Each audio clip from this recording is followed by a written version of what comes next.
Go for it, man. Go ahead and fire it up. Get that in there. What's Fire it going up. on, friends of the channel? We are back with the Conscious Approach Show on YouTube.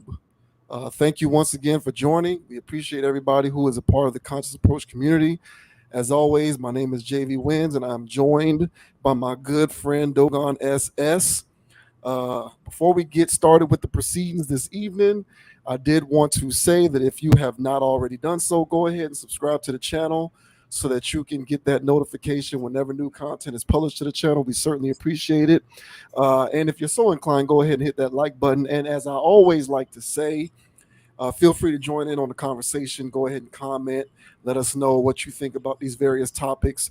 We do pay attention and engage as long as they are not of the troll variety. We currently have a standing goal of 1,000 subscribers. And, you got to crawl before you walk. 1,000 subscribers is small time to the big YouTubers out there, but we don't pray tell to be big YouTubers, at least not at this point. So always want to get that little disclaimer out there, man. Go ahead and subscribe to the channel. We appreciate all the new subs who have been coming in over the course of the last couple of weeks, and we anticipate to grow more as we continue to evolve this community. And we don't want to grow followers because you agree with everything we do. We just want to grow followers because you appreciate the content that we put out. Agree or disagree. We ain't trying to run a cult over here. Yeah. With that out of the way, we'll go ahead and get started. Um, we're going to talk about the Champagne Poppy, aka Drake, who Drink. had some interesting comments about how he can relate to big-breasted women. So everybody has a podcast nowadays. There is a new YouTube show that is called Future Mood. Future Mood is the name of this new YouTube show. I'm not exactly sure who the proprietor of this show is, but it's backed by some pretty substantial muscle because the first episode of this show, which is called The Moody Conversation, features hip hop stars Drake and Lil Yachty. And so Oh, what caught our interest on this particular first episode of Future Mood is comments made by Drake and how he relates to quote him, women with big titties. nice. Those are Drake's words. And so we found this pretty interesting. It allows us to sort of gain a glimpse into the mind of Drake and how he navigates. I'm guessing he's talking about women in his crazy world as a hip hop star. So we thought that this was interesting. It sort of aligns with some of the stuff that we like to talk about on this channel. So I'll go ahead and play this, and we will discuss how much sense Drake is making when he talks about how much he can relate to big-breasted women. And is what he's saying sensible at all, or is this just Drake being Drake? So we'll play this, and then we'll talk about it.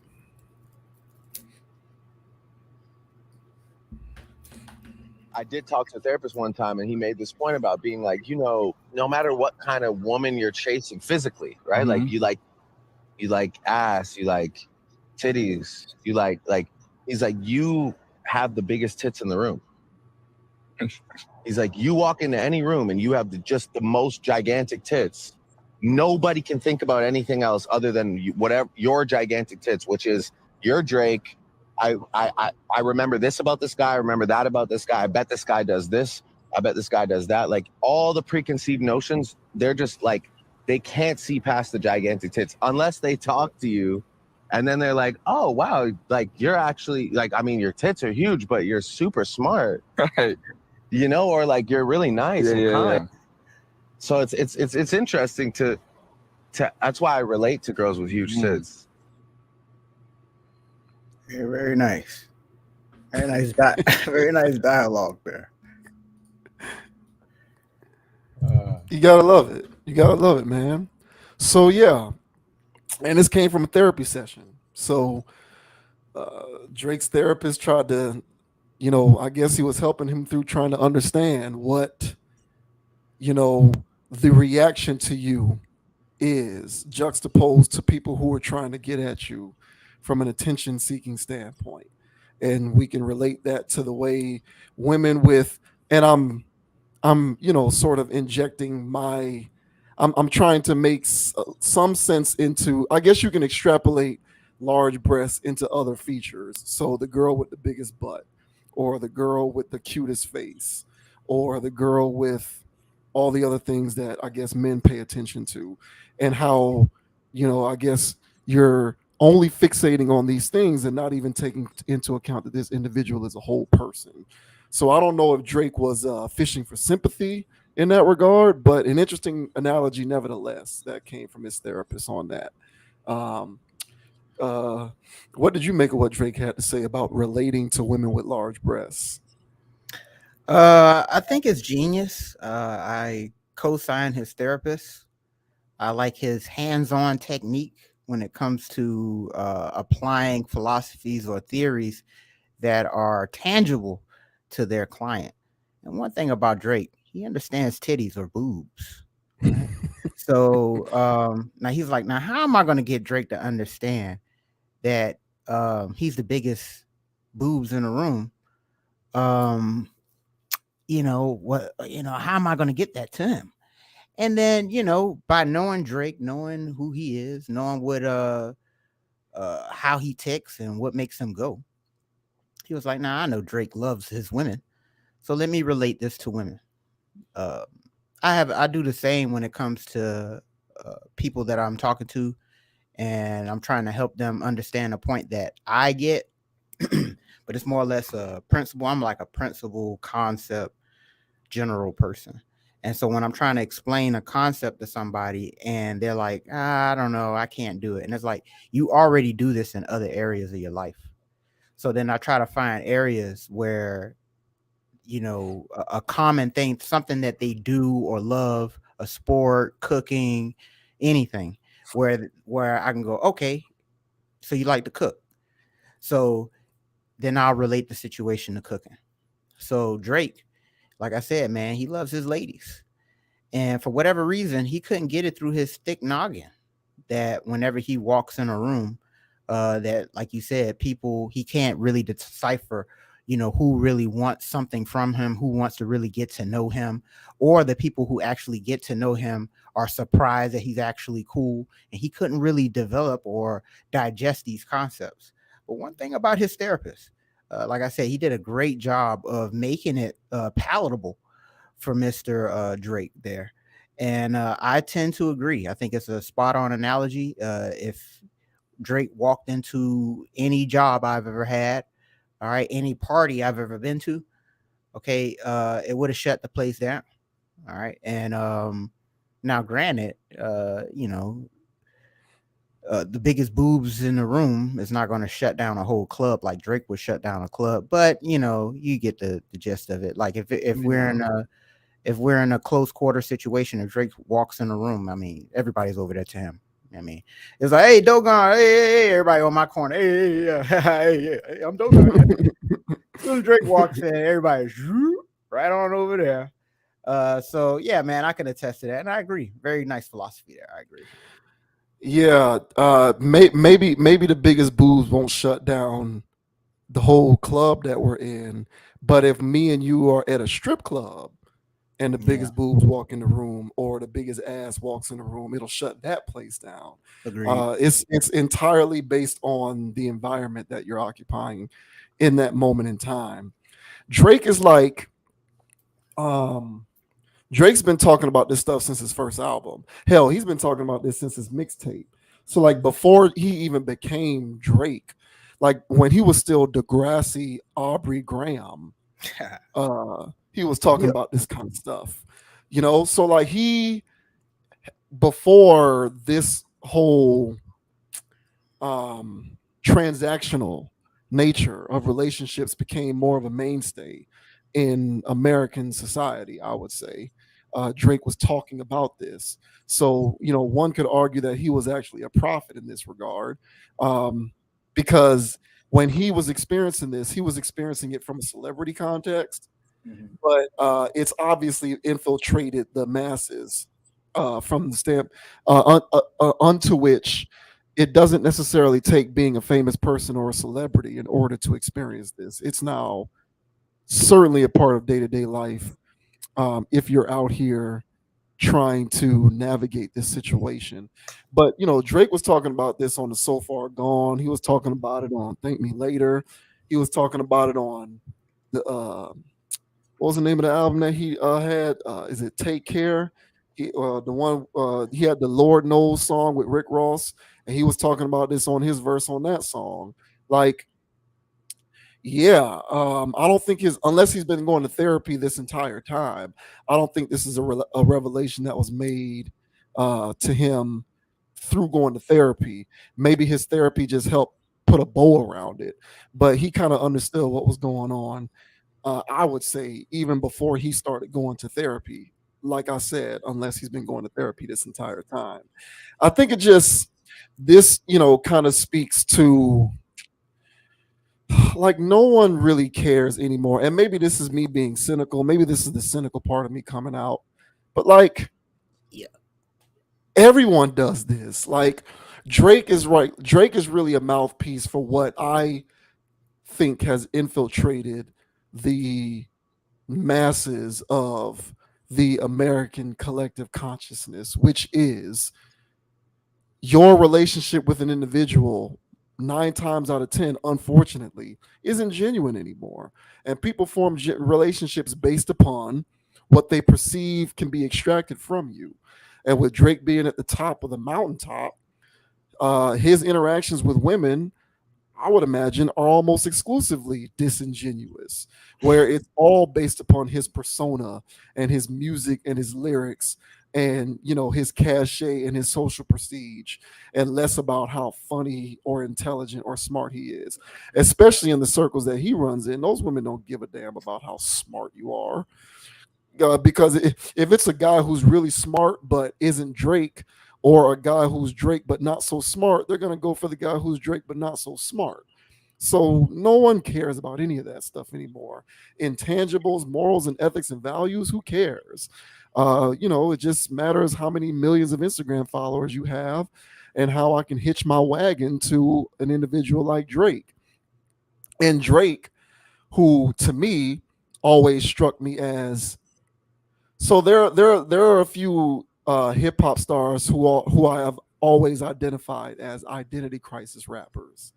We've talked about this a couple times. Like Wale to me has always struck me as an identity crisis rapper, especially when he first started doing the MMG thing. He didn't know whether he wanted to be the street guy rapping about hammers or whether he wanted to be the introspective poet rapping about life and Hammers. philosophy. You know, and J. Cole to a certain extent to me is an identity crisis rapper along the same lines of Drake. Neither one of them are going to pretend to be tough guys like Wale tried to do, but they're going to experience this identity crisis when it comes to women, because I feel like at their core they're guys with values and integrity, but they're living in a world where it pays to not have those things, especially when it comes to women. And so I think on a day-to-day basis, Drake is trying to reconcile that. And he uses his music to try and reconcile it, really to no avail, because it doesn't help him. Because more often than not, he finds himself consorting with the women who he raps about and who he is trying to understand how to not get sucked into a world in which these are the women that I'm dealing with. Because I, a person who, at least initially as a human being, was on the integrities and morals and principled side, am still trying to double dip and be moral and principled and have integrity, even though I'm a hip hop star and I'm living in hip hop world where morals, principles, and integrity can work to one's detriment. Especially if you want to juxtapose it to your potential earnings and how much fame you got.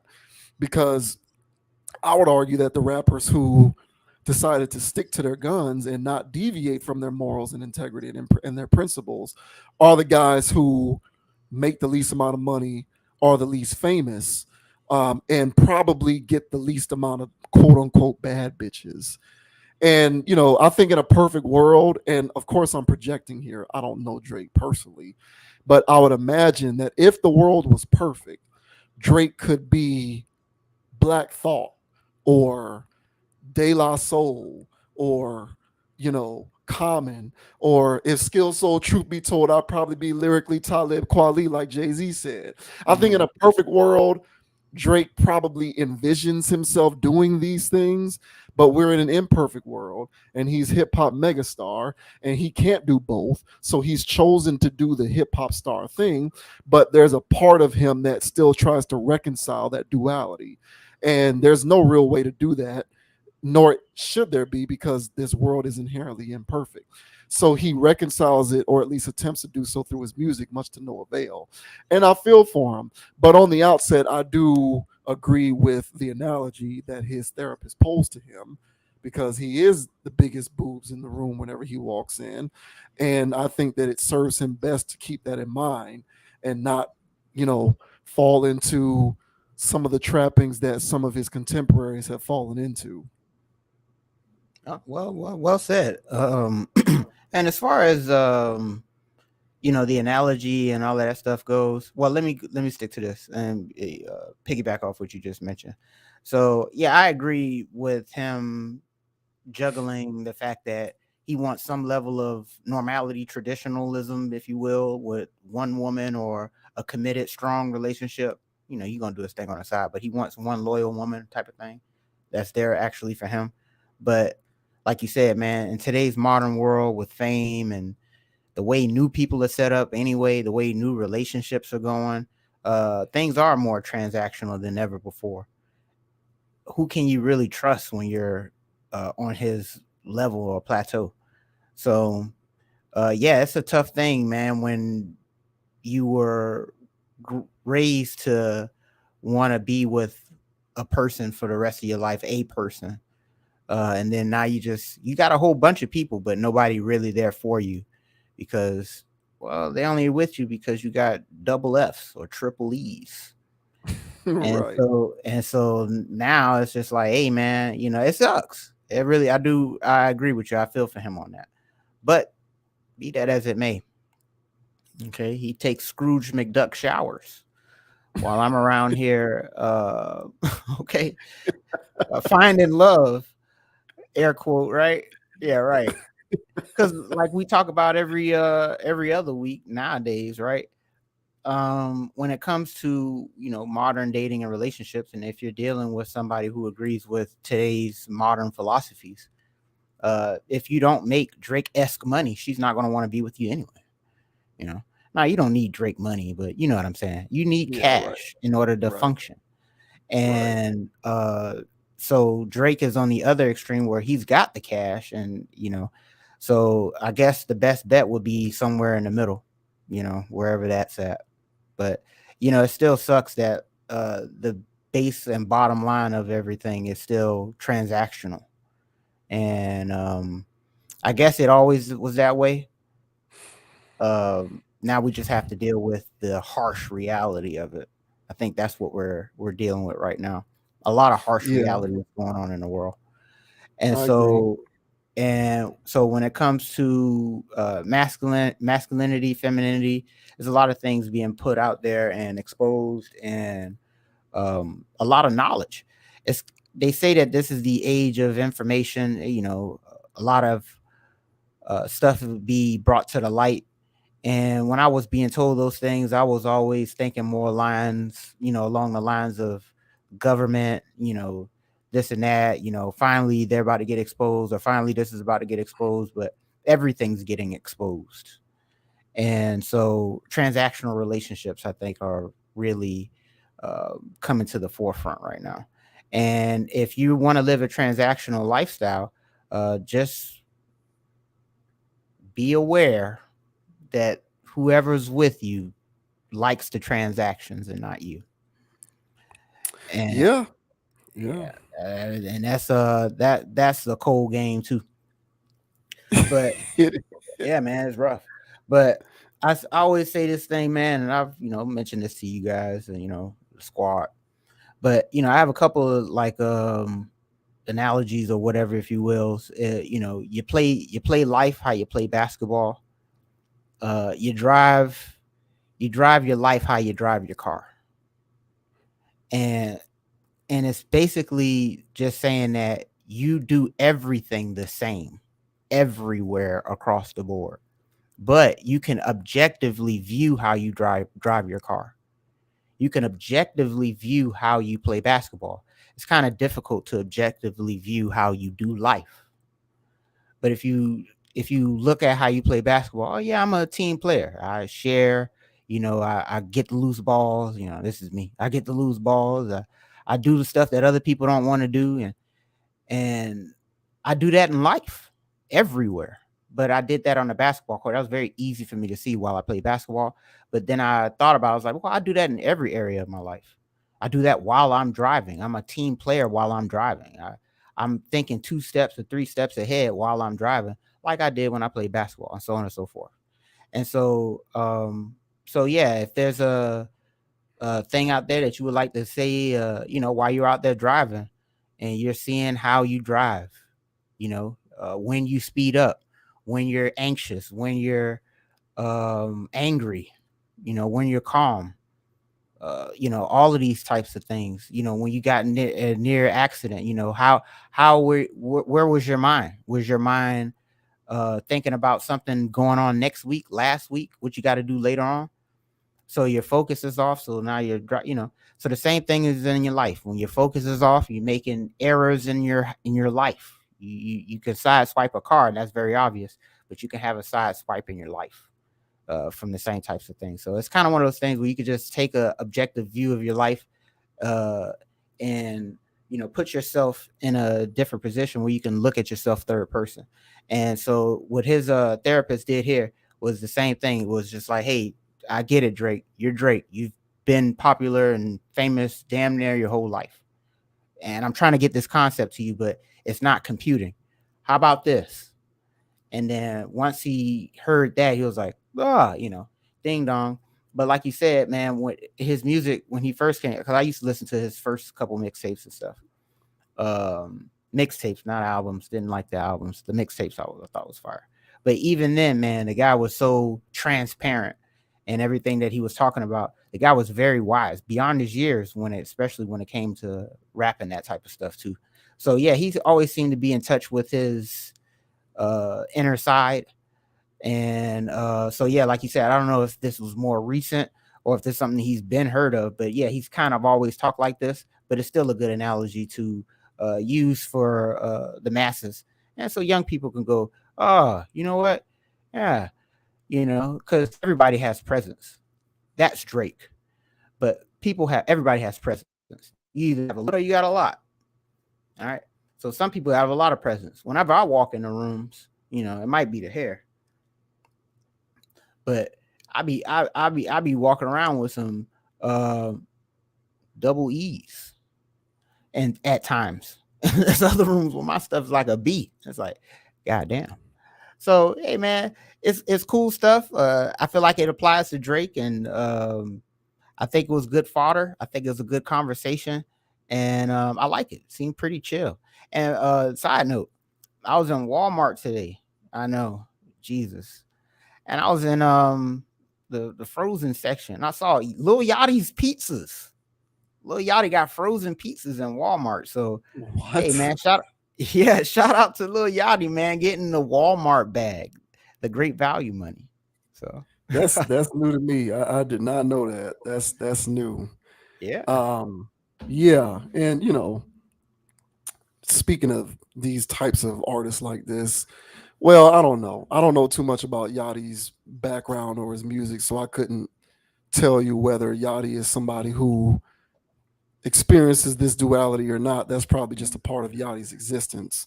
But I know at least for Drake, yeah, he's been doing this for a while. I think it's a unique perspective, and it's definitely something that applies. It applies like circumstantially. So I would say wherever you like, whatever lane in life, because I think everyone has. Now, whether you tap into it or not is a whole other story. But I think most humans have a space that they can occupy in which they would be walking around with double D's.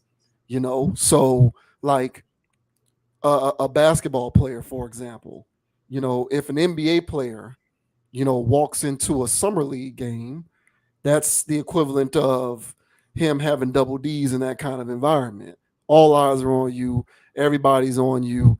Every encounter that you're going to have with any person is going to have to be measured against who that individual is and what most people want in those types of situations. Um, Women pretty much experience this everywhere just by the sake of their existence because they're women and it is what it is.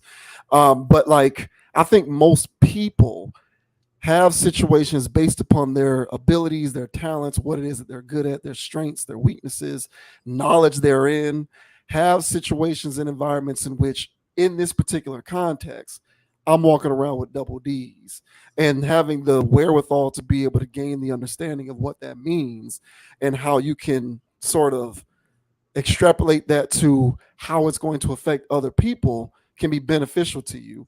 And this kind of soundbite from Drake helps for anyone to be able to understand the importance of that. Because if you're a superstar at work, for example, and it can be an office job where you're pushing papers, or it can be a super important job if you're a doctor or a lawyer or something like this. When you go to that medical conference, those are double D's. If you're a lawyer and you go to a big, I don't know what lawyers do. I used to work for landscape architects, and yeah, it's funny too. Like I used to work for the state chapter for landscape architecture. So there's a national chapter. So anybody who's a landscape architect, you're going to be a part of an association because that's how you get your CEUs. That's how you can continue to do your work and all this kind of stuff. And so you're going to be a part of an organization, and these organizations hold annual conferences. I worked for landscape architects in the state of Florida. And so I used to be a part of a team that organized annual conferences for the entire state chapter for the whole, so every company and every individual who was a practicing landscape architect who was a part of the Florida chapter came to the annual meeting. It was the biggest event of the year. And for those individuals, in the environment of a landscape architecture conference, you wouldn't have known the difference between them in that environment and Drake at a hip hop festival. It's the same thing. Those people are rock stars in those environments. Like the biggest landscape architects who work for the biggest landscape architecture firms, like Architectonica is one that I can think of off the top of my head. I used to work with these people every day, and we would go to these different sites where we would host these conferences. We did one in Boca, we did one in Jacksonville, we did one in Orlando, and for the three times that I was a part of the company that did this. And these people, when they showed up at these conferences, were walking around with the biggest nut sacks in the world, the biggest double D's in the world. They were rock stars at these conferences. It looked like they were a famous rapper at a rap show or at a club event or something like this. It was the same thing. So I think comments like what Drake are making can be extrapolated in pretty much any facet of life where you find yourself tapping into whatever gives you or whatever garners for you that kind of attention, and finding the best ways to be able to reconcile it in your mind and easily navigate it are important skills to have. And so, I got my certain feelings when it comes to Drake and his music, not Drake as a human. I don't know Drake as a human. I only know Drake as a rapper. And when it comes to Drake as a rapper, I have my mixed emotions and feelings when it comes to some of his work and some of the things that he's done and said. But at times he gets introspective enough that I can sort of say, oh, there's the real person there. And I get that. That makes sense. And this was one of those times, and I appreciate that, especially because I'm saying that about a rapper. And I found myself more and more not liking rappers these days.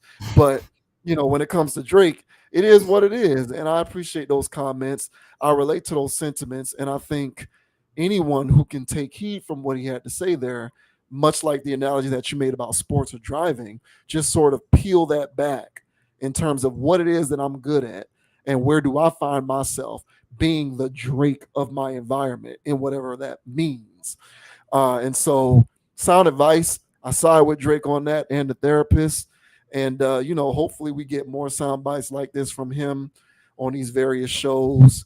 Because sometimes he's sort of, like I said, he double dips. Sometimes he's Drake a rapper, and sometimes he's a human. And this was one of the times when he's a human. And other times when he's being a rapper, you can take it or leave it. Usually I leave it, but that's just me. Yeah, I mean, and rapper Drake is it's his job, and he feels that way, but it's more like his job. It's kind of like it's like hooping. Is he he is like the biggest known basketball player out there, and he has to talk big and bad, to everybody out there to let everybody know that he's the biggest and baddest basketball player out there. But at the same time, he's a he takes his armor off at times, and in these conversations where it's just like, hey man, he seems like a regular guy. He doesn't seem like the guy out there that hit the dagger and hit the game winner in your face. But So question real quick. mhm. So is rapper Drake, is that his mask? Like Will Smith's mask that he took off? Well, that's what I'm Remember when we saying. talked about the mask? Yeah, The Dave Chappelle talked about Will Smith's mask. yeah, it's a combo. So that's kind of what I was getting to. So he likes the fact that he's the biggest, baddest basketball player superstar out there, but he also doesn't like the attention and stuff. It's like a burden. But if you like Jordan or somebody else, if there's a one-on-one basketball competition, he's going to try to slit your throat then. So if Drake, he talks all this stuff and yeah, man, I want to be a regular guy. Let somebody make a diss track towards him and challenges his career. He gets very competitive then. And then at that time, it ain't a shield. It's how he really feels. So it's kind of like he's a Jekyll and Hyde Mhm. kind of a character. He's both. He loves both. And so that's why he's in this limbo of a situation in his life, because he loves the game, he loves the women, but like you said, at the same time, he was like kind of raised traditional. He wants that traditional stuff, but he can't have both lives. Yeah. So yeah, so I think he likes both. I think he likes both. I do too. I do too. Yeah, interesting comments to be sure, man. Yeah. And yeah, you raised a good point. It's more about analogizing whatever double D breast means to you. That's the biggest takeaway that I get from this is whatever double D breast means to you, right? So if I think that I'm real good at doing this, now it's I can't really put myself in that. I can't really put us rather in that boat at the moment because we're growing this thing. But I would imagine the biggest YouTubers in the world feel like they can drop their nuts on anybody. Oh yeah. Now depending on seriously, but depending on how they came up, maybe there's a dual nature inherent in them where it's like, yeah, when I'm doing this podcast thing, I'm dropping nuts, but otherwise, I'm tucking them. And so, there's a duality inherent in all of this. And some of the smarter, more articulate people who are in these lanes, when they speak to it, I think it provides a bit of a breath of fresh air when you juxtapose it to a lot of the rhetoric that comes out of some of this hip hop stuff. So, um, you know, I'll leave it there. But yeah, I think it was interesting comments, and yeah, I think we all have situations and contexts where we have the biggest boobs in the room, and it's important that we all understand what those rooms are for each of us because it's different from one person to the next. More breast analogies. Yeah, We need more. I cannot believe I've never thought of that. So we need more breast analogies. yeah. Shouts out to Drake's therapist, whoever that is. Seriously. I'm pretty sure that's like $10,000 an hour. I'll charge you 9, Drake. I'll charge Yeah. you 9. Oh man. All right, next up, we're gonna talk about Ben Stein and Aunt Jemima. Yeah. So Ben Stein, Ben Stein is a guy now. Ben Stein is probably not gonna resonate with younger generations, but he does with me. He was this guy. He had some game show way back in the day like Ben Stein knows something. I forget the name of the show, but it was basically a show where it was people would ask him questions, and it was the idea was to just pose a question to him that he didn't know the answer to, and he almost always knew the answer to it. Ben Stein goes way back. He's been in entertainment. He's done commercials. His shtick is that he's highly intelligent. That's Ben Stein's shtick, and he recently went viral because of content that he put out about in which he reminisced about Aunt Jemima. And anybody who doesn't know about Aunt Jemima, the used to be the mascot for a company that made like pancake batter and syrup and all of that kind of stuff. Aunt Jemima went away a couple years ago in the aftermath of George Floyd and America's racial reckoning, because suddenly it became clear that you fix racism by removing Aunt Jemima and Uncle Ben. That's And right. so Aunt Jemima disappeared.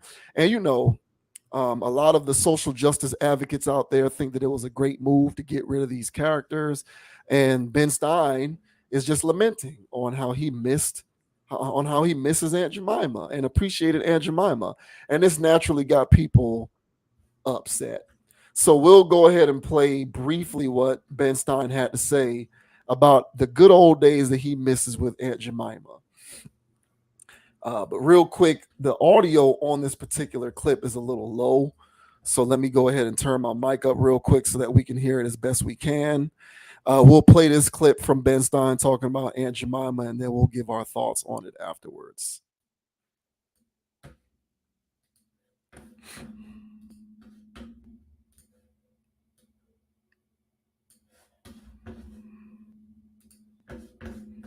To do something which I sometimes do, which is to make breakfast for dinner. Aunt Jemima yummy pancake syrup. Now, this used to show a large African American woman chef because of the inherent racism of Americans' corporate culture. They decided to make it a white person or maybe no person at all. But I prefer it when it's a black person showing their incredible skill at making pancakes. So God bless you all and have a good We heard it, guys. I know the audio is low. We told you guys. Just crank that part up. Now let me just go ahead and get this party started here. Now, when dealing with corporate America, wokeisms, and like you said, after the wake of George Floyd and BLM and all that stuff, I mean, it was the woke media was in full overdrive during that season, and it was gut wrenching, to say the least.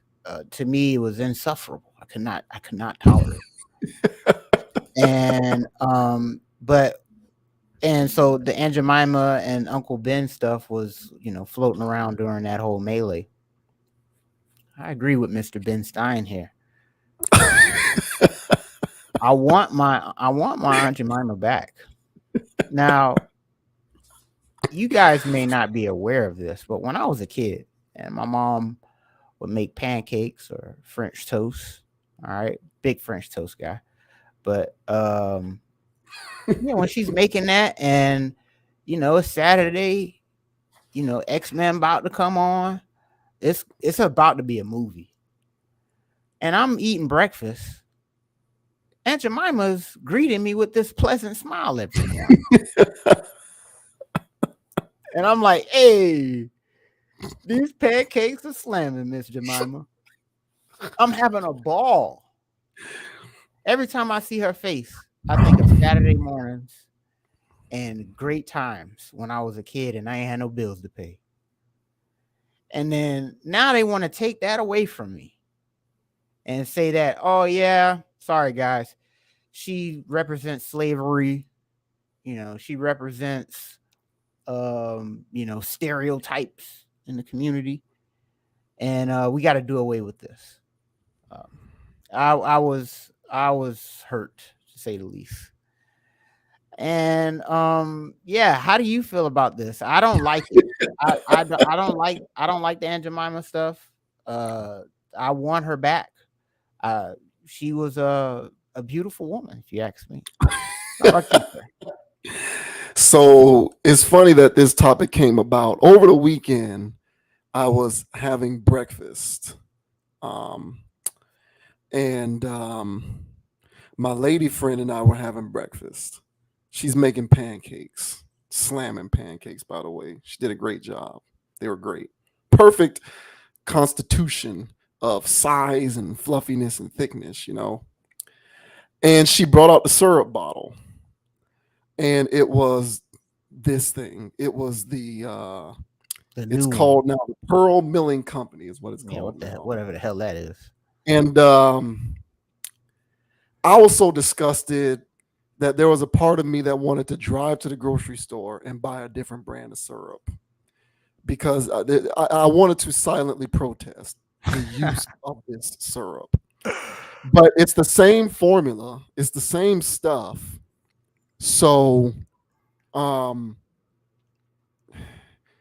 it's part. Yeah, like I agree with you. It's a part of my childhood. Hell, for me, it was Saturday and Sunday. Waking up, French toast, pancakes, eggs, bacon toast, all that good stuff with Aunt Jemima syrup, and Crazy. that has been taken away from me because America and corporate America is well aware of the wool that it can pull over people's heads to convince them that the world is a better place because Aunt Jemima is no longer on the front of this box or on the front of this bottle. This is the epitome of groupthink mentality. Um, it's unfortunate. It shows you how much of an echo chamber people have allowed themselves to um, uh, fall into the recesses of, where you get enough people in a room or in some comment section on some podcast or social media posts talking about how we need to do away with Aunt Jemima because it's racist and it fuels racism. You know what these people should have done, but they wouldn't have done that. They should. This is what I wish would have happened because it would have exposed how this kind of tactic has nothing to do with eradicating racism and has everything to do with placating noise and adhering to people's sensibilities when it comes to symbolism. They should have taken Aunt Jemima off the bottle and put a white lady on the bottle. That's what they should have done. Are you They should kidding me? they should have taken white. They should have taken Aunt Jemima off the bottle, and they should have put a white lady smiling on the bottle, and they should have called it Aunt Karen or something like this. Boy, that is. You know what it would have proven? Because what would have happened in the event that that had taken place I'm is Betty. I'm people Betty. who thought Aunt Jemima would have complained about that. There's no extent to those who are going to complain about this because this doesn't fix the root of any issue. Like you talk about absurdity. I often reference a pre George Floyd world and a post George Floyd world. We are now fully entrenched in the post George Floyd world, where we decided that instead of addressing actual racism, we are going to adhere to what you would call diet woke. And we are going to address symbols because it isn't actual racism that makes people upset, it's symbols. So Aunt Jemima was a casualty. The Indian on the Land O'Lakes box became a casualty. Oh Uncle man. Ben. Yeah, yeah. If you look on the Land O'Lakes box now, it's just a blank circle with nothing there. So the Indian on the Land O'Lakes box is gone. Uncle Ben, I believe, is gone.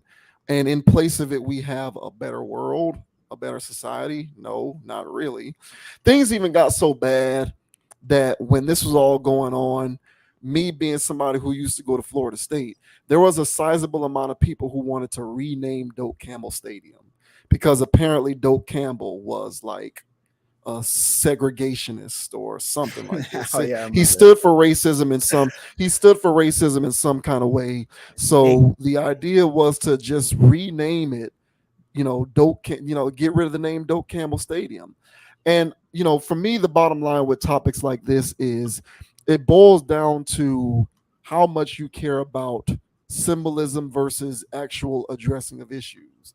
If all you care about is symbolism, then you can easily be placated by getting rid of Aunt Jemima. But if you actually want to address what's actually going on and not take your wokeness in diet doses, then we'll address actual things that are taking place.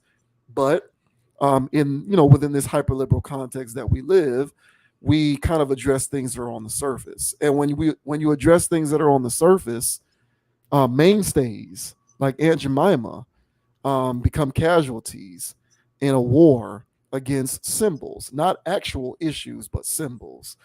And it's sad because every Saturday morning she greeted me. I look forward to seeing her wonderful smiling face whenever I was getting ready to watch Mighty Morphin Power Rangers or Spider-Man the animated series, X-Men the animated series, Goosebumps, um, Beast Wars, um, Gargoyle. Gargoyles, Beetleborgs. You know, Beetleborg. Hell you no. know, there, being able to experience this while being greeted by Aunt Jemima's smile, it put a warm place in my heart. It did. Unfortunately, she's gone, never to return. And Ben Stein is absolutely correct. It's it's because of America's corporate culture of racism, not actual racism, but just the corporate stuff. And as you mentioned often, corporations run America. And they're not going to do anything that's going to alienate the paying customer. So if the paying customer is complaining about the character, they don't care about getting rid of it.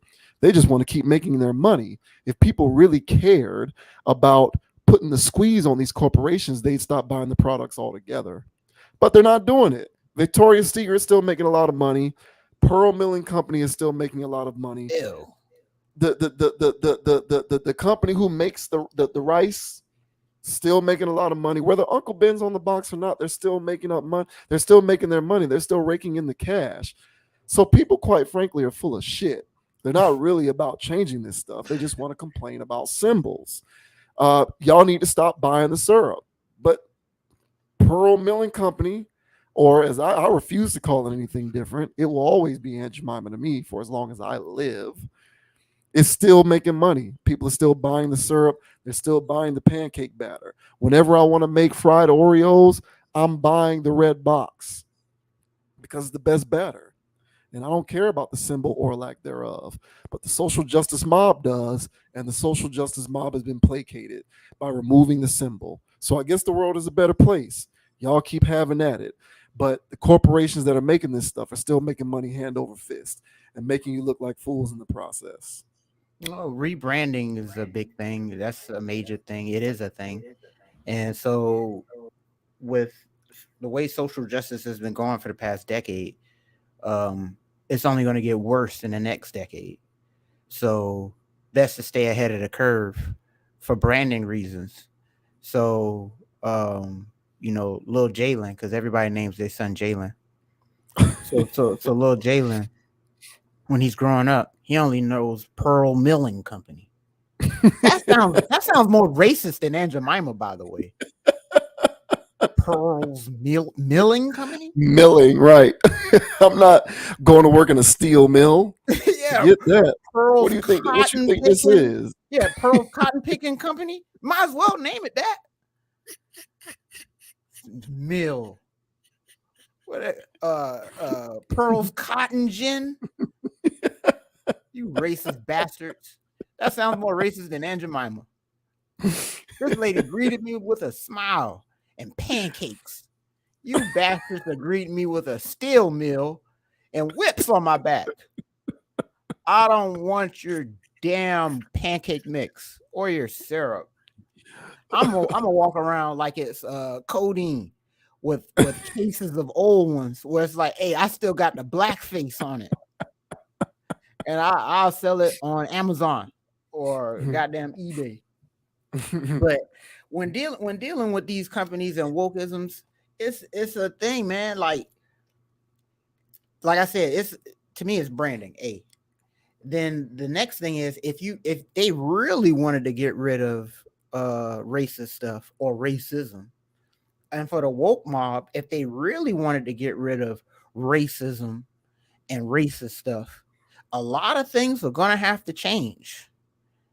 And those social justice people a lot of the stuff that they claim are racist, sexist, and all these whatever, right?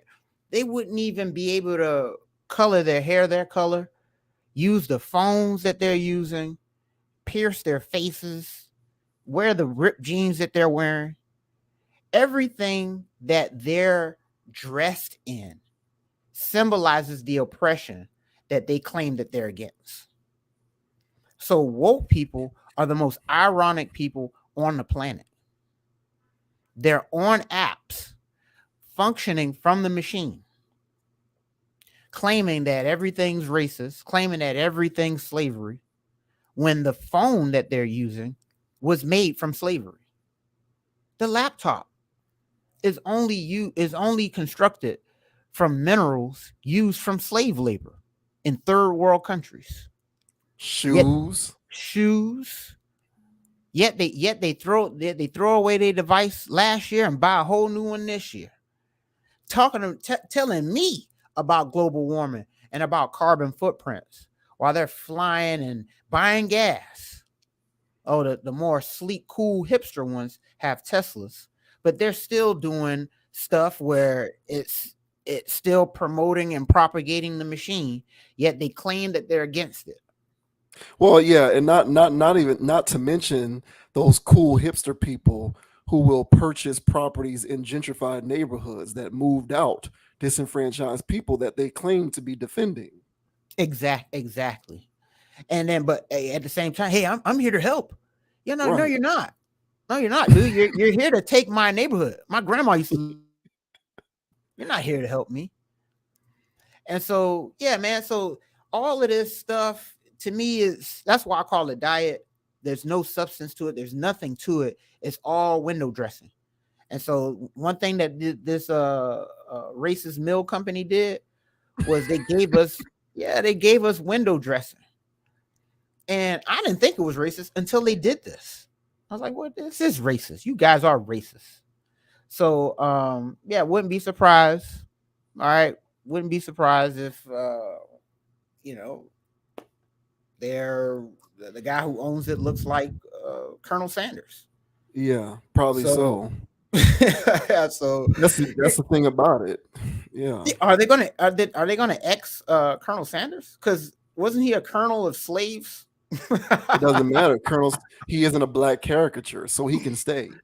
Well, Even though he represents the same, even though Colonel Sanders probably represents the same staple of American history that the diet that the woke mob claims that Aunt Jemima represented, Colonel Sanders can stay because it's a white caricature. If Colonel Sanders was a black caricature, then we have a problem. All of this is hypocrisy, the whole thing right down the line. And yeah, the reason why I laugh at these people and I continue to live my life is because if you really cared about any of these things, you would actually abstain. So, start buying shoes made from leaflets, ride a bike everywhere. Don't drive in your gas guzzling cars, fly around in your planes, fly around to these exotic countries um, and spend American currency in these countries that into which a large part of their economy is generated from forced and slave labor. But window dressing is the appropriate way to describe it. It's silly and it doesn't change anything. It just makes people feel good about themselves because they get to pick something that's convenient, right?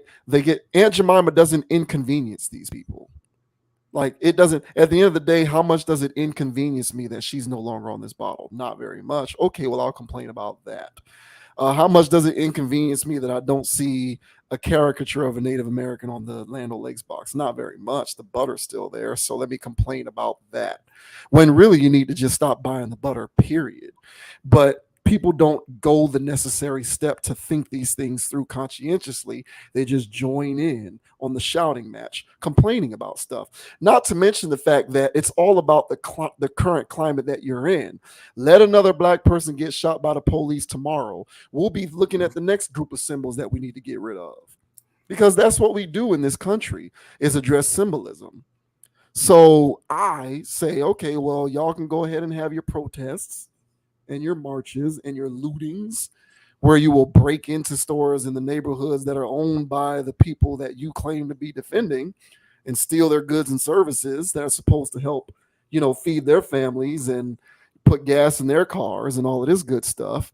But y'all are woke and y'all are here to help and be the voice boxes for the masses, or as Kyrie liked to put it, the voice for the voiceless. To me, it's a joke. I'm not trying to put Kyrie in that group. I'm just I, using his exact words of voice and voiceless. But like, it's ridiculous. And I wish that I had saved every bottle of Aunt Jemima as a kid at this point. I really do.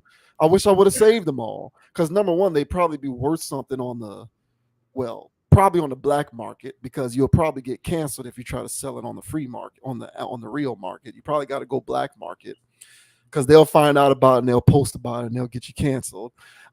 Furthermore, I would have just saved them so that I can buy this syrup, open the cap, and pour it into my Aunt Jemima bottle. So that way I'm still using syrup that has her somebody's face doing on that. it. Somebody's Yeah. doing that. Somebody is Her, that her, petty and they're doing that. yes. I I know would it. do it. If I had known, if I had a crystal ball and I had known that this is going to happen, I'd do it too. I don't give a damn. Oh, that's But crazy. I'm with Ben Stein. I miss Aunt Jemima. Bring her back. Bring it back. Um, yeah, back when I used to use stick butter, I miss the Lando Lakes caricature. It is what it is. Everybody gets it. That's what I say. It's the ongoing conversation with these comedians who keep getting canceled.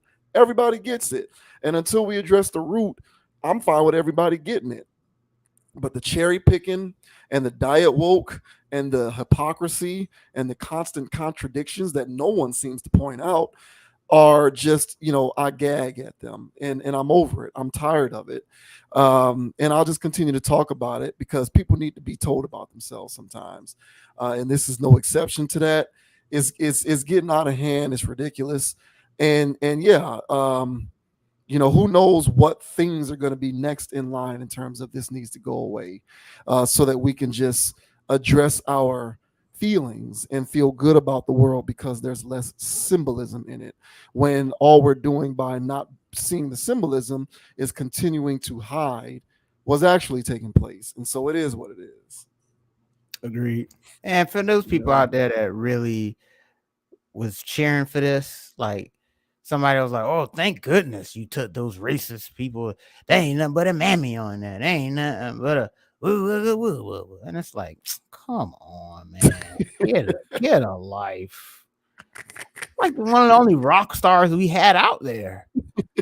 Like Uncle Ben was just crushing the game, just in the store on that box. Like I never bought Uncle Ben. Well, I bought it here and there, but I wasn't like an Uncle Ben guy. I would just what's that? Mahatma.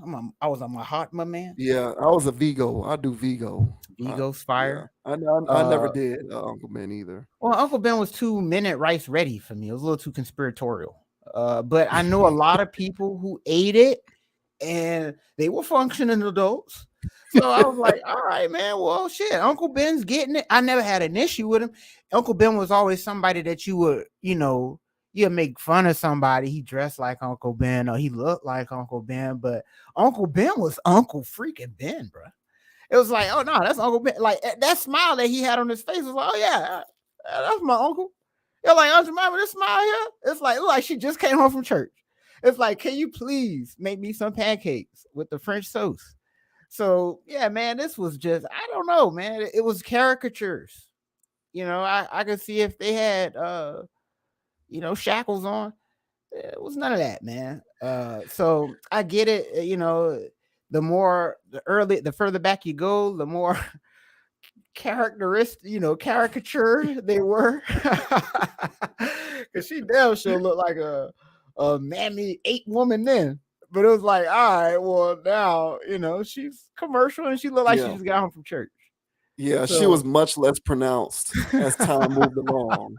When I was a kid, for sure, definitely. Yeah, uh I want to say during the '90s when I was eating Aunt Jemima, she was even wearing like a hairnet. I want to say, uh, I think I have to look that up. Don't quote me on well that. this But I new think, wig, this little wig she got on now, this is like one of the last ones they had, this little wig here. I don't think it yeah, was always that wig. So it was probably something Yeah. else. No, she's definitely undergoing changes before they finally got rid of her. But Hmm. it is what it is, man. I get a little annoyed by the obsession that we have with the eradication of symbols. And like, people want to equate symbols like these characters to something like a swastika. To me, they're not the same. In my opinion, they're not the same. And yeah, like I said, if one goes, then they all need to go. Colonel Sanders also needs to go. Some of these other ones also need to go, and no one's clamoring for Colonel Sanders to go anywhere, not that I know of. So it just kind of seems that we like to cherry pick these things, and it doesn't tell the full story. And I think that the dangerous part about it is that these large companies in corporate America, they it shows that they're not necessarily concerned with being a part of fixing whatever you think is the actual problem, and they're more so aware of the fact that if they just address the symbol, they can go on about the business of whatever it is that they do, and they're still going to continue to generate that revenue and make the Hmm. money. And at the end of the day, if that's true, then what are we really doing when we're complaining about this stuff? That's the only question that I have. So Bye, Aunt Jemima. yeah, I miss her. I miss her. God Kudos damn. Ben Stein. And like in his video, oh no, yeah, that was a Pearl Milling Company bottle. It's too bad. At least the syrup tastes. At least they didn't mess with the formula. Hey, Um, hey, cop that forget Pearl Milling. Y'all go get that log cabin and no high fructose corn syrup in that. Gotta hear Pearl Milling. Pearl Gotta Milling, hear man. yeah. Is Miss Buttersworth not a caricature? Because she's still on the bottle. I I don't know don't if know. she's black or if she's brown because of the bottle. Right. She's very pronounced though. Like Miss She is. Buttersworth is voluptuous. Yeah, she is now. I know what that figure is. So Come on, woke mob, get on that. Get on that. Get back to me about Miss Buttersworth. I want to know Miss about that. Miss Butterworth's got the biggest titties in the room now. After after Aunt Jemima left. That's a damn shame.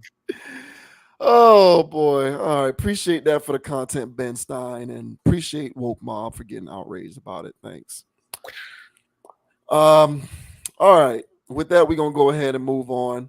And we are going to talk about another friend of the channel, Mr. Michael B. Jordan. Michael B. Jordan, I think at this point, has solidified himself as worthy of being given the title of friend of the channel. So he joins Kanye and Kyrie, Cardi B, and several others who are friends of the channel. Misfits. So yeah, so this was an interesting bit of viral worthy content because Michael B. Jordan was at a fan screening for Creed 3, the third Creed movie that he's doing, and it's also the first one that he's directed himself. Oh, So it's a rather big deal for him. But there was a fan screening for the Creed movie, Creed 3, and he was doing press on the red carpet. And he got interviewed by a woman who he identified as an individual who once referred to him as Corny. So oh. this is very interesting stuff. So we'll go ahead and play this. This is pretty much right in line with the type of stuff that we like to talk about on this channel, I'd say. So we'll go ahead and play what was very interesting content about this individual who once called Michael B. Jordan corny. I might not play the whole thing because this particular part doesn't go for very long, but I'll play enough for you to get the gist of it. So we'll go ahead and play this particular interaction and then we'll talk about it.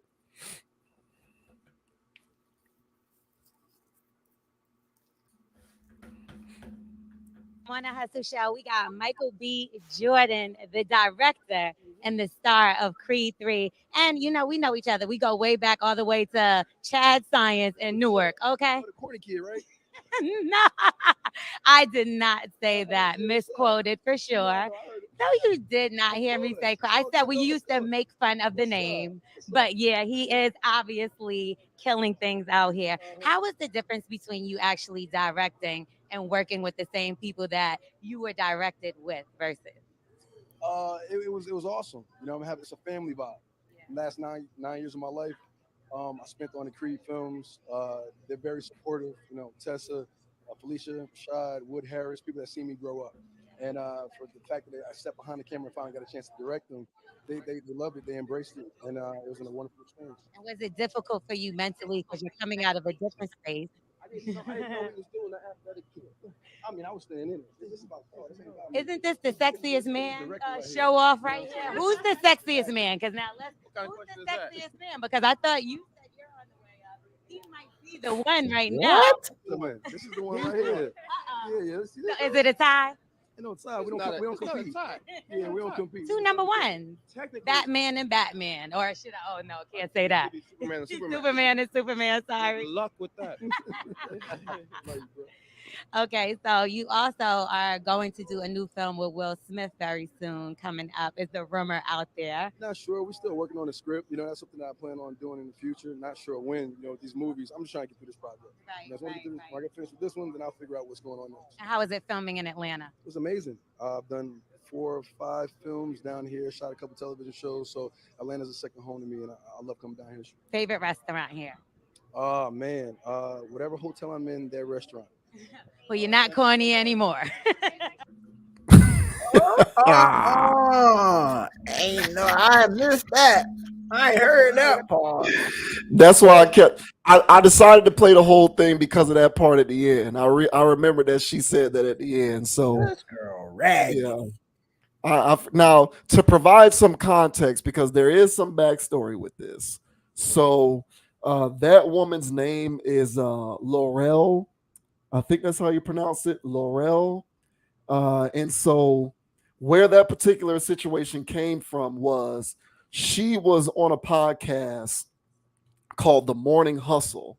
No. She hosts a show called The Morning Hustle. But back in 2021, she was on an episode of a podcast called The Undressing Room with Eva Marcille and some woman named Dominique the Diva. And they were talking about his relationship with Lori Harvey. And during that podcast, she called him a, quote, nice, corny guy. And then they also went to some kind of arts academy or something in New Jersey. So they go way back. And she talked about how they used to tease him for being corny or whatever, because he used to come to school with a headshot, because he was into the arts and stuff back then, trying to do the acting thing and all of that. And so they used to mess with him because he used to have his headshot with him, and they used to mess with him because his name was Michael B. Jordan. So they used to mess with him about the fact that his name was Michael Jordan, but he's not Michael Jordan like the basketball player Michael Jordan. So there's some history with all of that. And so that's where that came from. So he certainly kept receipts on that. And she tried to mop herself up there, talking about sexiest man contest, and then saying he ain't corny no more because he doing his thing, blah, blah, blah, blah, blah. But that was interesting stuff there. So this kind of virally made waves. What did you think about this particular interaction? This chick, Laurel, and the way that she used to call Michael B. Jordan corny. Well, I would say that first of all, of course, shout out to Mr. B. Jordan for calling her out. One thing about women who talk and act like her, they rarely have the tables turned on them, because they're so used to being the shit flingers and running that you never really get your hands on them or get a chance to throw shit on them yourself. So this was a perfect situation, perfect baller moment, directing your own movie. You're the star of everything. She has to come to your event to get paid. She has to ask you questions to get paid. And then on top of that, she has to chew on those words. Even though she deflected some, she still had to chew on it. And you could tell that she had to swallow that. So I was in favor of all of that. But one thing about a woman with an attitude like that, humility doesn't do much. It's kind of like a shield. They just absorb it. It's like on the shields on Independence Day. Whenever they tried to shoot the damn thing, and it just absorbs it into it. It's like, damn, I just thought I humbled that bitch, and it's like, nah, she's right back at it. It's No. Thursday. It's Thursday morning. Yeah, she's right back at it, sir.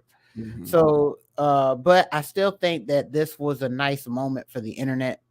Uh, you know, guys that were called corny all over the world rejoiced for the slam dunk that he performed on this young lady. All right. And I'll say this before I'll let you go. And just from being, because we're going to have to qualify what corny is, Yeah.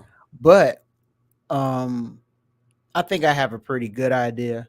And one thing that I would say is that um, I think much like how we was talking about earlier in the first conversation where things are getting exposed, I think another thing that's getting exposed are these toxic women that have been parading around the population of normal women and giving those women a bad name. And those were the type of girls I know for me, I'll speak for myself. Not per se, but that attitude. Well, the ones when I was first getting started, man, because everything was a cold approach. I ain't know what the hell was going on, so I'm approaching every grade. And so, you're gonna get turned down with that. But there's a way where you can turn a dude down, and it's like it ain't, you ain't gotta make a scene. But she's the type of girl that would make a scene to turn you down. He's a hey, nice to meet you. Blah blah blah. Blah, blah. And she'll call that corny. And she'd rather be called hey red, hey yellow hair, hey you over there. So because that's not corny apparently. But how about you, sir? How do you feel about this situation? You think Mr. Jordan was in the wrong for this? Or do you think this five-head young lady is out of pocket? Five head. um. Yeah, I'm glad he called her out too. You know, women are a protected species, and men are viewed as like the arbiters of evil, That's right? right. So we talk about this sometimes, right? So, like, if you are a straight man, or even worse, a straight white man, who cares if I call you corny? You're a man. You're a straight hetero man. You're a hetero white man. So yeah, you're corny. Who cares? Boo hoo the fool. You ain't a victim. If the shoe had been on the other foot, there would have been an inquisition Oh yeah. on whether like if Michael B. Jordan was doing the interviewing and she was the famous person, and she started, and she during the interview was like, "Yeah, you used to call me corny when we was growing up." There would have been an inquisition into Michael B. Jordan's past to determine whether he needs to apologize or whether he needs to be held accountable in some kind of fashion for the fact that he used to quote bully her, because that's what they would do. That's what would happen is he would get pegged as someone who was being bullying or mentally abusive or emotionally abusive or whatever towards women. But because it's a woman who was calling a man corny, and it's a guy who is, even more, to take it further, a guy who's like, straight, it's like socially acceptable that he used to be called corny. And so, yeah, it's a toxic mentality, and I'm glad that she was called out for it. And I'm glad that he kept the receipts, because this needs to happen more and more.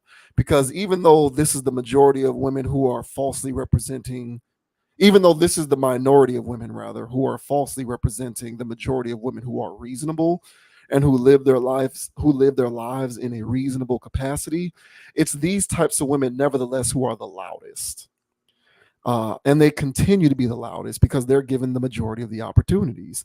Mm-hmm. Where are the I don't know what space in podcast or talk show world that humble women occupy. But I need to find where that is, because all I seem to be encountering is this type of stuff when it comes to women hosting these shows or doing these podcasts, or who are big on YouTube.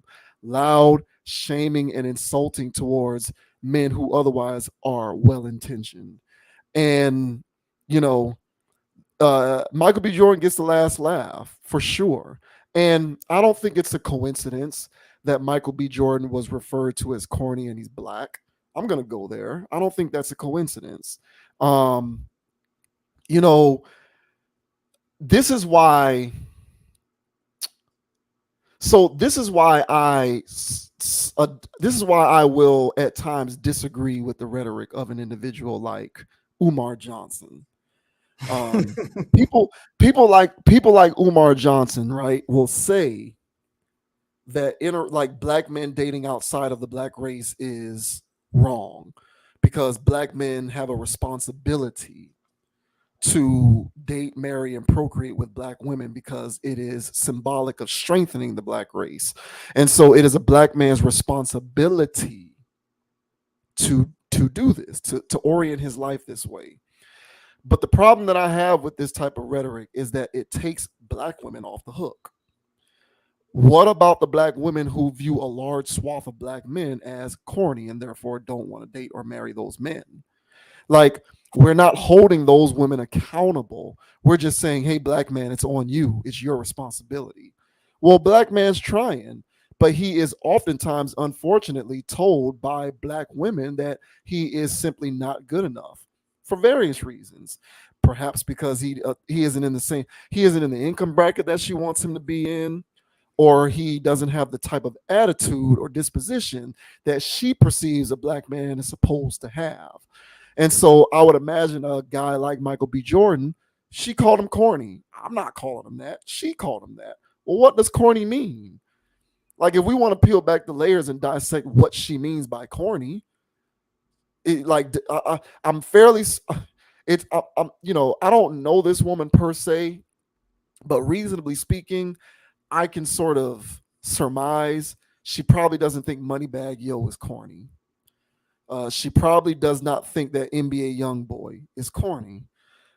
She probably doesn't think Yo Gotti is corny or Rick Ross is corny. She probably doesn't think that these individuals are corny, but Michael B. Jordan, he's corny. And mind you, this has nothing to do with Michael B. Jordan as a youth, because she referred to him as a nice, corny guy in 2021 when he was in his mid 30s. So it's not like he was a corny kid in high school and he just grew into his own and matured and sort of went into his cocoon, underwent metamorphosis, and now, boom, here I am, Michael B. Jordan, sexiest man alive. No, she called him that in 2021 when he was dating who many would argue is the highest of the high in terms of black women in Lori Harvey. And he was corny even then. So, like, yes, what does she mean? What does corny mean? I have an idea as well as to what that means, and I don't think that it is a stretch to correlate the fact that he is black with her invocation of the use of that word. Because there's white guys in entertainment who I would define as cornballs. I don't know that she's calling those guys corny. People like Pete Davidson, for example. Is Pete Davidson corny? If Michael B. Jordan is corny, I'd say so. But we have this idea in mind of the way a black man is supposed to carry himself, especially in relation to black women in the modern world. And I would look at her with her hair color and the way that she dresses, and I would define her as a modern black woman. And I don't think it's all correlated as to why she would refer to this guy as corny. 2 years ago, this is recent history. So all the way around, there's a lot of elements to this, and I'm glad that she got caught out for this toxic mentality. I hope it happens more, and I hope that she gets raked through the coals in social media troll world, despite how much she will try to defend her rhetoric. And she's already done this. She's already made posts on Instagram because she knew people were going to be coming for her, rightfully so. And I hope it happens more and more. And this needs to serve as a referendum on some of the dysfunctional ways that we tend to view one another within our own community, and how I think there needs to be an adjustment to the way that we try to place these stipulations and burdens on black men, as if it is solely because of black men that the advent of interracial relationships is on the rise. We're taking some of the onus and the responsibility off of women like this who contribute to why some of this stuff is happening. So I'm not necessarily trying to say that it is or is not all on black women or black men. I'm just trying to say the answer is somewhere in the middle. And people who are the gatekeepers for these types of conversations, and I mentioned one of them, Umar Johnson. He's not the only one, but he's the one that comes to my mind immediately. When they want to sort of put black men's feet to the fire, trying to chastise black guys for the decisions that they make in their own personal lives, how about we put some of the responsibility on the way that these women like this carry themselves and how they view men like Michael B. Jordan, guys who don't want to do anything but do things right and be principled and moral and do the thing the traditional way, but they're getting broken up by people like Lori Harvey who think like this. And so where does that leave him in the grand scheme of things? So just some things to keep in mind. And I'm glad she got called out. She deserved it. And more women who think like her do certainly need to get called out. Well, when you mention the what they consider Pete Davidson, what they consider a white guy, they don't even consider white people. Period. They're not interested in them.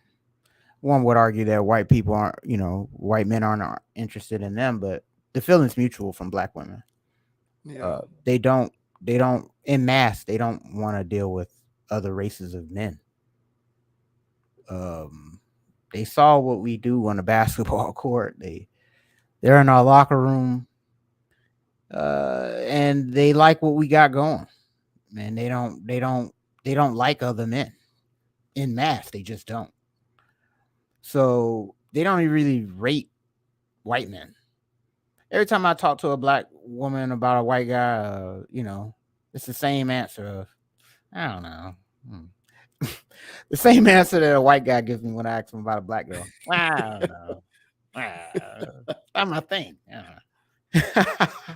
It's all good, bro. Hey, man, I ain't judging you, man. You're not racist. It's all good, dude. Like, trust me, man. Our own men don't even want to deal with them sometimes, so it's all good, dude. But nah, but yeah. So black women, they love them some black men, and yeah, I understand it. But the thing is that, like we were saying, that the bad actors, like this woman here, they were the loud ones in school. They were the loud ones everywhere. Um, that were pushing rhetoric. I mean, they're the ones making the songs now, promoting all of these crazy lifestyles towards men or against men. So, uh, this new age way of handling these dynamics, um, I would say that it's coming from an archetype of women, and it's her. This one. That's why I was saying, like, with her attitude, like, I don't know her, but I can tell that because she didn't take no accountability for the situation, she immediately shifted up, misquoted. She started, doing the prototypical modern stuff. I know she's got an attitude. I know she's a nasty woman. So to call a dude corny because he's not trapping or because he don't have felonies, that's corny. And those types of people need to be left alone.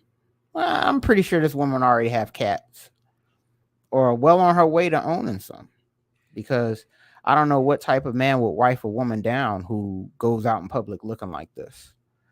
So, oh yes, ladies. Oh, what's wrong with her? Oh, look at that hair. Look at that forehead. And listen to that attitude. Nobody wants to deal with that. So, um, the whole thing, man, with the corniness, I feel like that should go away. It won't. Um, You have to have some level of, well, you don't have to. They want you to have a level of edge towards you. And to me, this ties back into like primal stuff again. And I really think that it's innately unattractive to a woman to watch a man go to work, not have a job, not own a business, not work, go punch somebody else's clock. And I've mentioned this before in various other ways, but I think that a lot of the reasons why we're having so many issues here in the West is because of how the country is set up, and that most men are slaves. So a lot of men are dealing with women looking at them as not being full men. And if these women are thinking more primal when they're in school, somebody walking around with a headshot photo, well groomed, well mannered, none of these speak warrior. So on the primal level, they go, he's not tough enough. So then that comes off as you're corny, you're lame. The guy who can't get good grades to save his life, dropping out of school, but he thugging in the hallways and he's doing all this other stuff. He's displaying a level of ruggedness, toughness in a primal sense. So she's attracted to that. And so I think that women operate a lot in their primal. And so I'm not justifying their behavior. I'm just saying what they're saying is a mirror reflection of what's actually going on. Is it exaggerated? Is it fair? These are fair questions, but I'm not justifying her behavior or other women's on like that, because they have to think differently, because we're not living in primal times. But I think that there's a message within their hate. And that message is that men need to get their act together. Men don't need to be acting. So Michael B. Jordan is successful in the sense of North American westernized success, where the only thing he has to do is memorize lines and pretend to be somebody that he's not. And then he gets paid, and all of a sudden the corny tag gets wiped away. But I don't know how Michael B. Jordan is behind closed doors. He probably is a lame dude. He just got muscles. So, but be that as it may, um, I still think that this is more of a nuanced conversation. I think that men as a whole need to, much like in our last conversation, I think I want to say, when we were talking about the hipsters and stuff, people need to get it together. And if they don't like corporatocracy, and if they don't like what's going on with everything that's happening in the world, you have to take a stance somewhere and boycott things. Stop doing this, stop going there, stop participating in this, stop downloading that app there. Uh, and just play your role in not making sure that you're not contributing to the madness. But I think this is a much more nuanced conversation. I think that some women do have a point to the corny label, uh, because if you take X dude that a woman calls corny because um, he can barely breathe because he's got asthma, he's weak. The only thing he's good for is his intelligence. But if you drop that guy from his safe coddled environment in North America in the new millennium, and you just drop him in any era where there wasn't electricity and stuff, that guy's dead. I don't care how smart he is. Dead because he doesn't know how to live. And one thing that men's job is to know how to live and survive. So yes, we are evolved in the sense that we have smartphones and stuff like that.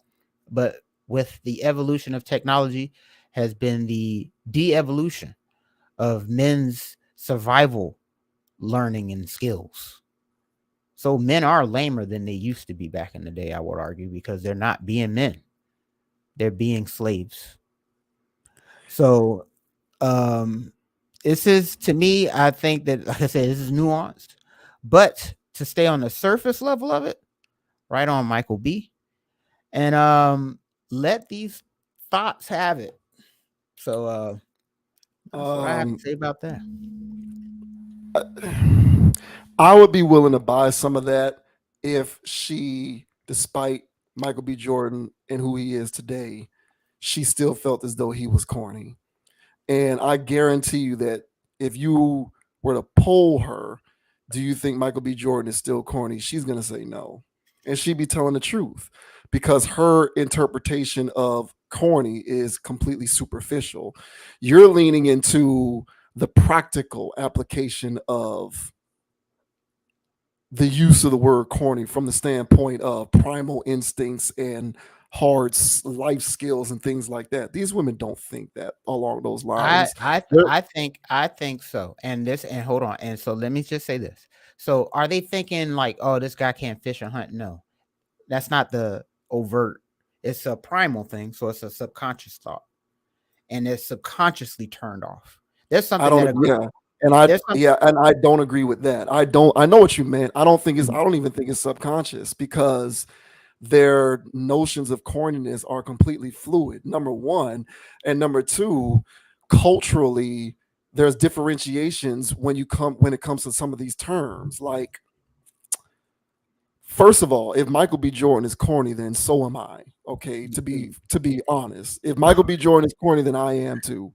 Okay. And you can't drop me in any era, and I won't be able to survive. So, but that's my point. My point is, for her, she's not thinking about practicality. She's thinking about attitude and mannerisms and behavior. Right. Because I've known some guys who, from a behavior standpoint, a woman like her would characterize as air quote corny. And if you drop that guy into the middle of the Serengeti, he's going to figure it out because he has certain life skills that lend themselves to the corniness or lack thereof that you're describing. So there's just a disconnect.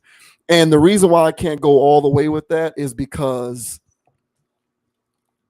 this is something that is rooted in culture. The things that constitute corny for a black guy are not the same things that constitute as corny for a white guy or a guy from that comes from a different race or ethnicity. They're not the same. It's not, but So that's what I'm saying. But for other cultures and ethnicities, they're not even rated. I'm not talking about in relation to what black women think. I'm talking within the context of their own insulated communities. So what I'm saying is, like, take a white female for example, Mhm. and you ask her if this white guy who acts just like Michael B. Jordan is corny. She's probably going to say no, because there are certain signifiers and ways that different groups identify certain things like corny that are different from other cultures. And I think that if I was to ascribe to what you were explaining, if it was all about primal sense in the practical, from the practical standpoint, that's a universal language. So if it was coming from the same place, then there would be other groups of women from other backgrounds or cultures or creeds who would say that a Michael B. Jordan proxy, but just looks like they came from their own community, is just as corny as Michael B. Jordan is, who's viewed upon by a woman like her. But because, and I agree with you that it is heavily nuanced, because if it was across the board uniform from a primal sense, I think it would Mhm. be more so the same. But I find that it's more so completely not the same. And like, I only think this way because I've experienced subtle differences in some of the valuations of men from other communities from the women of their own community. So Mhm. like, so I'd be hanging around in college bars or whatever when I lived up in Tally or something like this, and I would see these white guys or Latino guys or guys who looked like they were from Middle Eastern descent. Forgive me, I don't know exactly where they came from. Who I would imagine, if this guy was black, he would be identified as corny by black women. But this guy's not black. He comes from a different part of the world, or he comes from a different community, different culture, whatever, however you want to say it. And those women from his own community or whatnot are not looking at him as air quote corny. So I think that there are idiosyncratic ways that are differentiating the use of these terms from one culture to the next. And it's why I struggle to apply a uniform language of something like corny, which is what you did, to this particular type of scenario, because I just kind of think that there are differences there. But if we are talking about the subconscious and whether women do that in a vacuum, 100%, I would agree with that. I just don't think that that applies in this particular situation. No, Um, that's fair. I still stick with that. I still think that when I'm looking at other cultures and what they deem as because they have corny over there too. But like you said, it varies from culture to culture. And our culture over here, a lot of our stuff is dealt with physicality and manning, bro. so right, so I agree with you. So let me ask you this, right? So let's pick a trap rapper. Pick Mhm. any trap rapper. Name them, right? Pick any one of these trap rappers, right? So take a trap rapper, because I guarantee you these types of women, so again, not all, we don't want to generalize, but these types of women probably don't think a trap rapper's corny. They wouldn't call a trap rapper Right, corny. right. They Right. won't. So what I'm saying, but what I'm saying, so if you take the trap rapper and drop him in a previous era where in order to be able to survive, you needed to know how to be a hunter gatherer, or there had to be some manning about you that was tantamount to appealing to a woman's need to copulate with a man who knows how to be a survivor. And you drop that guy in that era, and then you drop a guy who acts like Michael B. Jordan, but has certain, you have certain skills like this.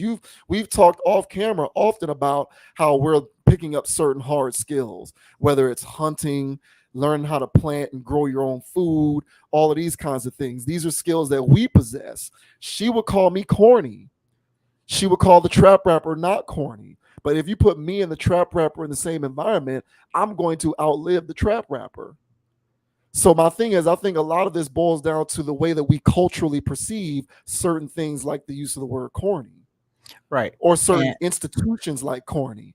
And so that's why I kind of stopped short of what you're suggesting, only because I'm not going to give her that much credit. Not that, and I just don't think that she's going. I don't think that that's the place upon which where she's using that word comes from, whether subconsciously or consciously. right. And I think that women are their main thing is security. So financial and physical. If they feel like you're soft, they feel like you're lame and you're corny. So this isn't thought out, dude. This is A B. Does it equal or not? Oh, then he lame. They don't think, dude. This is whoop the whoop. So I'm not giving her credit for synapses. So he wouldn't No, be able to I take care of know. me. That's what I Right, was saying. Yeah. right. So she looks at a situation and go, can he protect me? Yes or no? And so if there's a guy who carries himself like Michael B. Jordan did back when they were in high school, when he didn't have the muscles, and he's walking around with a still shot of his face, and he's doing all this other stuff here, clearly not busting guns, then in our culture, unfortunately, he's seen as corny. I'm not saying that it's right, but the guy who's a trap rapper who has a perception and a persona of busting guns or protection, then at that point, the primal sense of them feels more secure around that person. So, so not only do women want to be financially taken care of, they want to be physically taken care of. And to me, these are speaking to primal needs. And so, whenever they feel like in the current social settings, I'm only interested, black woman says, I'm only interested in black men. I see these other men and I'm not interested. So I'm only interested in black men. All right. So what is the black man that through visuals through that I can see that's going to be able to provide for me financially and physically. I want a man that's taller than me. That's the physical stuff. I want a man that makes more money than me. That's the financial stuff. All right.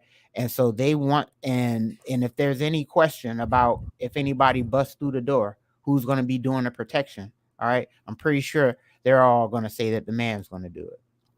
And so they don't want a man that they feel like they can beat up. They don't want a man that they feel like another man can beat up. They want a man. And if they feel like you're not a man, then you weak and you not up to par. To me, this speaks primal thinking more than social. Oh yeah, whoopty whoopty wop wop. But I think this they're all interconnected. I just think that there's a primal sense to this, and that they're as men in North America aren't living as men should. I can't stress that enough. I say this I don't know how many times. This isn't normal. And going to work, doing all of this stuff isn't normal behavior. So when women are watching men operate out of normal behavior, it is unattractive in mass. And so men need to be men. I'm not saying Michael Jordan's not a man. I'm not saying that he is corny. I'm just saying that on the elementary, primal, I ain't thinking right now because I watch MTV Cribs and Housewives Lifestyle. I don't think outside of my primal thinking, he's lame. Not to think that on weekends he goes hunting and fishing. So he is better than trap rapper. You see what I'm saying? She's not thinking about this. It's I just see what you're saying. I just don't. Yeah, I don't agree with. I see what you're. I understand what you're saying. I just don't. We're at an impasse. I don't see it that way. Um, and it's only because all men are slaves going to work, but all men aren't being called corny or lame or all being men are deemed not slaves. someone who's worthy. Well, I'm just saying. I'm talking about punching time clocks, going to work, clocking in, All clocking men out, aren't living nine all to men don't five. do that. I know all men don't do that, but the vast majority of them do. I know, and the vast Statistically, the majority vast majority of them do. and the vast majority of them are not having sex. Uh, And it's not correlated science. That I know that's it's whoopty whoop and mixing. But what I'm getting at is people need to look at this. And this isn't normal behavior. And going to work, paying your taxes, and doing all that other stuff, you're going to be unattractive to a woman. Go own a business. Go be a baller. Go do something. You will get respect. And it's not just to get respect from a woman. It's you get respect from life. You're gonna get respect from men too, and more money. So stop being slaves, everybody. I think that's my message. So all right, Michael B, Michael B, rock on, bro. 5 head, do your thing. But fellas, all right. create your own I, empires. I think that's a bit of an oversimplification. I don't think every man who is having sex and successful with women is owning businesses and being entrepreneurs. Most men, in I mean, fact, you who can. are having sex, what most men who are successful and having sex and are deemed desirable by women are nevertheless still clocking in and clocking out and working jobs. Now there's levels to this, so there's a difference between reporting to work, sitting in a cubicle and working behind a computer all day and building roads and bridges. There's a difference. There's a difference between the person who is studying infectious diseases at the CDC and the person who is flipping burgers at a restaurant. Both of those individuals are going to work, but there's levels to this. So I think that's a bit of an oversimplification, but nevertheless, the majority of the men, statistically, that's a fact. That's not an opinion, it's a fact. The majority of the men who are having sex with women are working and not being bosses and not being slaves or Yeah, owning stuff. I get that. They're having sex with women, but we're having these discussions every other week about how women are jumping ship, about how women and people aren't getting married. What is going on? And gender roles are off. Everybody loves to point finger at women of how they're not being women anymore, but nobody wants to look at men and how they're not being men. And how are they not being men? Because they are not being they're not being and so it's okay to have a job. I'm not saying that I own businesses and I'm Don Wong Super King. All right. And I'm not saying that every man that has sex has jobs. There's guys out here that are homeless that has sex. I'm not saying that. I just brought that up as a whoop de whoop. I'm just saying that things are declining for a reason. And these are, to me, these are subconscious things that are being played on a subconscious level. They're not overt, they're not in your face. These are subtle things making subtle decisions in people's minds every day whenever they're having their interactions with people. And so, is it the cause? Absolutely. I can't say that it's not. I mean, that it is the cause of it, but I'm saying it's a contributing factor of it. And I'm saying that when we're dealing with primal thinking, everybody thinks primal. So do men. And that's why we like certain hip sizes. That's why we like certain this and certain that. And women, they can't help certain height, certain this and certain that. And once you start relaying primal ways of thinking into more modern ways of interpreting reality, you start to say things in a modern way, but you're speaking in a primal context. So, yeah, I'm not saying that you need to own a business to be a man, because my dad worked for people and he was a hell of a man. I'm not saying that you can't be A or B. All right. What I'm saying is, when it comes to respect, all right, it comes from satisfying multiple areas of manhood. And I would argue, all right, because my father and your father have their ways about them, where even if they clocked in, they still had ways about them that wasn't part of the machine. And so that's what I'm talking about. Not being a part of the machine. I ain't part of the machine. I clock in every day. I'm not part of that. All right. So, but be that as it may, I really think that uh, men need to get off the teat of corporatocracy and start to try to create things of their own. I think that that needs to actually happen. And Right. stop supporting these big old things and bring back mom and pop things. So, All right. All right. Well, there you go. That went way deeper than I thought it was going to. hey man. Um, but nevertheless, yeah. So chew on that. Maybe that's a good way to leave this for anyone who watches this video in the comments. How much of how much of anybody's perception of Michael B. Jordan as a corny guy comes from a place of being primal, or is it just superficial? I tend to believe that it's more superficial. Dogon SS thinks that it comes from a primal sense of the way that we were conditioned to, as human beings, operate in the world. So we'll leave it up to anybody who's watching this video. You can formulate your own opinions and let us know what you think in the comments. Never otherwise though, that was a good topic and a good video and a good stream overall, as I like to say. But I think we generally tend to do good streams on this channel. But we'll go ahead and call it quits there. Appreciate everybody for tuning in as usual. My name is JV Wins. That is Dogon SS. And we appreciate everybody for watching another edition to the Conscious Approach channel on YouTube. You can follow Conscious Approach on Instagram at CONAPPROACH. And you can follow me on Instagram at JVWins, JVWINS. Wherever you are watching this video, whether it's on the Facebook page or whether it's right here on YouTube, if you have not already done so, please go ahead and hit that subscribe button so that you can join the tribe. We are currently in a race to 1,000 subscribers, and we show no signs of slowing down. So go ahead and join with us as we continue to make this logical content each and every week. Be on the lookout for the RSS feed as we make the audio version of each of our streams available on any platform where you can get your podcast. So Apple Podcasts, Spotify, Pandora, all that good stuff.